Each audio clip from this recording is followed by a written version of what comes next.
Mr. Speaker, sir, you have been pleased to say many generous things about the members of this House, and to my great embarrassment about me, I should like to offer you my grateful thanks, and I am sure I speak on behalf of the House also when I offer you their thanks for your kind words. It is befitting that on this occasion, when this Parliament stands at the edge of its own dissolution, there should be some valedictory references to our past. Since you have been good enough to make a reference to the work of this Parliament, I am taking the liberty of also saying a few words. We have gone through during these 5 years a tremendous amount of work, and as you have said, the speeches have covered I do not know how many millions of pages. Questions have also been asked, and altogether a vast quantity of paper has been consumed. Yet the historian of the future will probably not pay too much attention to the number of speeches or the hours which the speeches have taken, or to the number of questions, but rather to the deeper things that go towards the making of a nation. Here we have set in this Parliament the sovereign authority of India responsible for the country's governance.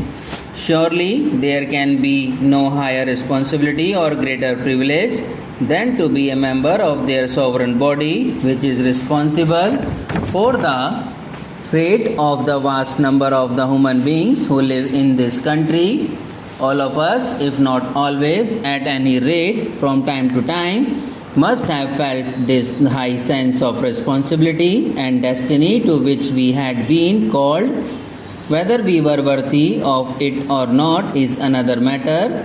During these 5 years, we have not only functioned on the edge of history, but sometimes plunged into the processes of making history.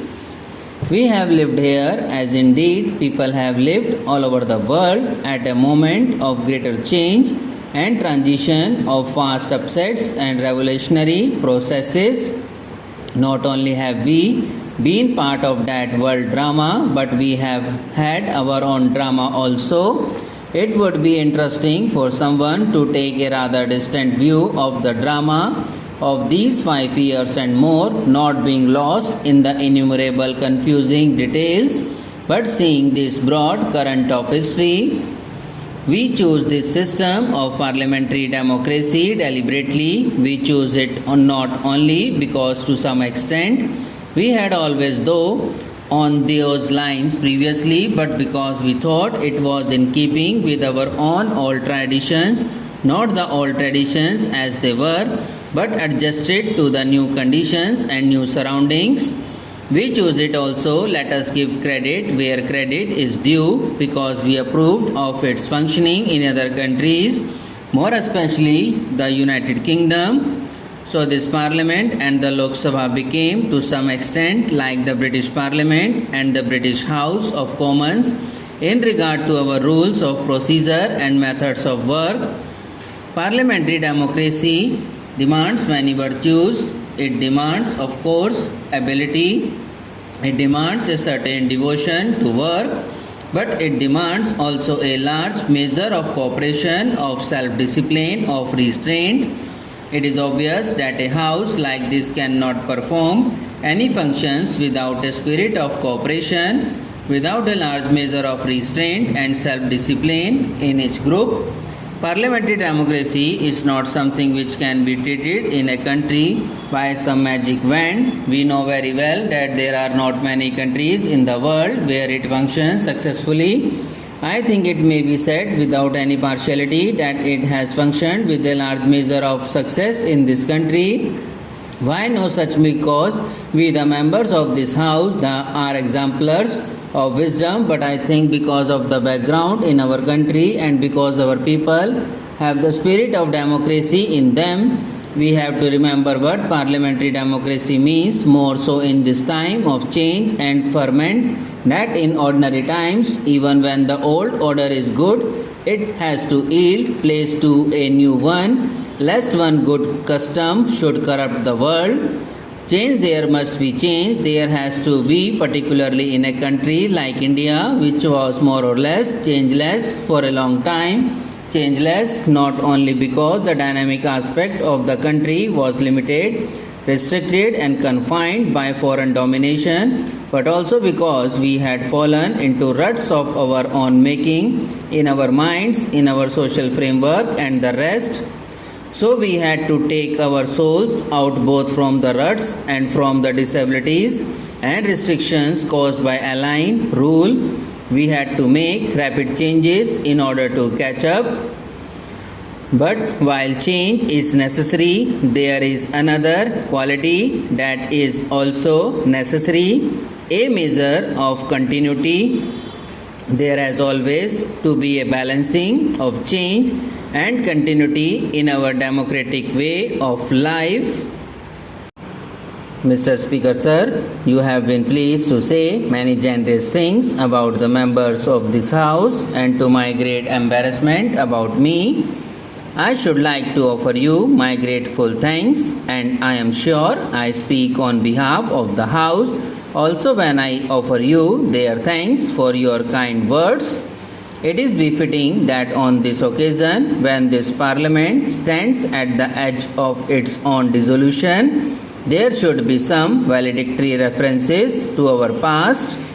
Since you have been good enough to make a reference to the work of this Parliament, I am taking the liberty of also saying a few words. We have gone through during these 5 years a tremendous amount of work, and as you have said, the speeches have covered, I do not know how many millions of pages. Questions have also been asked, and altogether a vast quantity of paper has been consumed.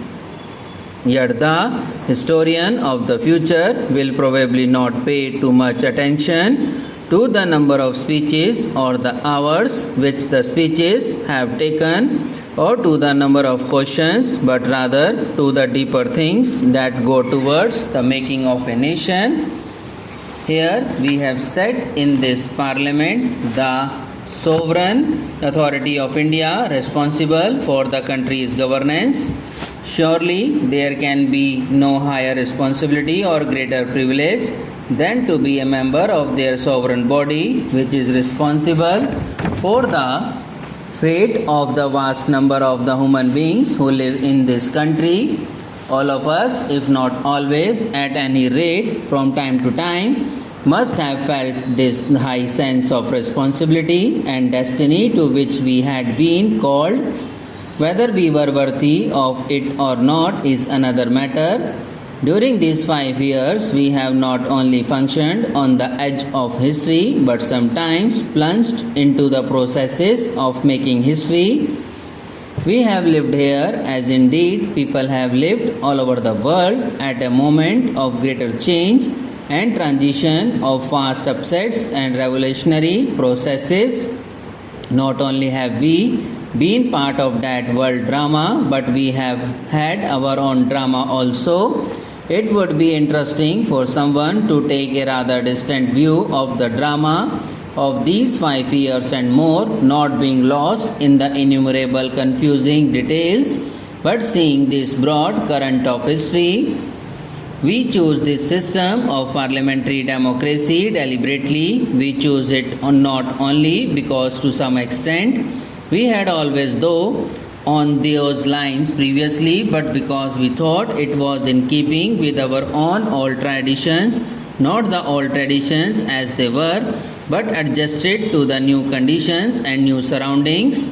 We choose it also, let us give credit where credit is due, because we approved of its functioning in other countries, more especially the United Kingdom. So this Parliament and the Lok Sabha became to some extent like the British Parliament and the British House of Commons in regard to our rules of procedure and methods of work. Parliamentary democracy demands many virtues. It demands, of course, ability. It demands a certain devotion to work. Subscribe now and press the bell icon. never miss an update.